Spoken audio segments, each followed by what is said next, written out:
ఆమ్రం చిత్వా కుఠారేణ నింబం పరిచరేత్తు యః యశ్చైనం పయసాసించేత్ నైవాస్య మధురో భవేత్. వెనకటికి ఒక అమాయకుడు ఒక మామిడి చెట్టుని గొడ్డలితో నరికేసి ఒక వేప చెట్టు ఒక మొక్క తీసుకొచ్చి పాతి దానికి ప్రతిరోజు పాలు పోసి పెంచాడు. ఎంత పాలు పోసి పెంచితే మాత్రం వేప చెట్టు తీయటి పళ్ళు ఇస్తుందా? నరికేసినా మాత్రం మామిడి చెట్టు తీయటి పళ్ళు ఇవ్వకుండా పోతుందా? అది ఉండి ఉంటే తీయటి పళ్ళే ఇచ్చేది. వేప చెట్టు పాలు పోసి పెంచినా తీయటి పళ్ళు ఇవ్వదు. నువ్వు కూడా అంతే. నిన్ను తీసుకొచ్చి ఎంత ప్రేమగా చూసినా నువ్వు మాత్రం ఆయనకు చెయ్యవలసినటువంటి ఉపకారం చెయ్యడానికి సిద్ధంగా లేవు. ఇంత దారుణమైనటువంటి స్థితిలో నువ్వు ప్రవర్తిస్తున్నావు అని చెప్పి నీకు నీ తల్లి పోలిక వచ్చింది. నీ తల్లి పోలిక వచ్చిందని నేను ఎందుకంటున్నానంటే ఇంత మూర్ఖత్వము నీ తల్లికి ఉంది.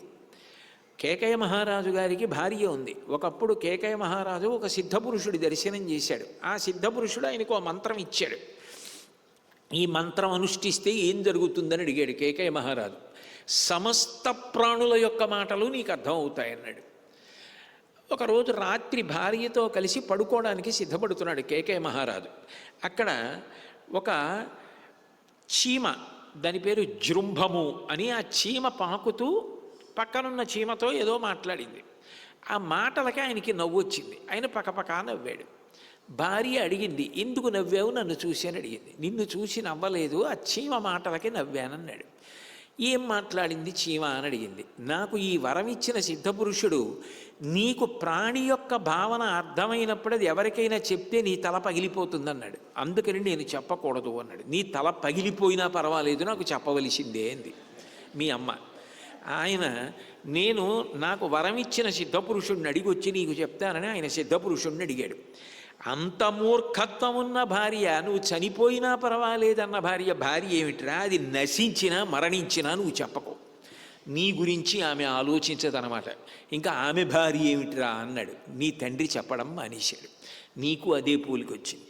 అందుకే నీది అదే మూర్ఖత్వం. భర్త చనిపోతాను అని చెప్తున్నా కూడా నువ్వు మారడానికి సిద్ధంగా లేవంటే ఏమి చెప్పాలి? రాముని యందు ఎన్ని సుగుణములు ఉన్నాయి నీకు తెలియనివా? అన్ని సుగుణములు కలిగిన వాడు ప్రజలకి మళ్ళీ యువరాజుగా రమ్మంటే వస్తాడా?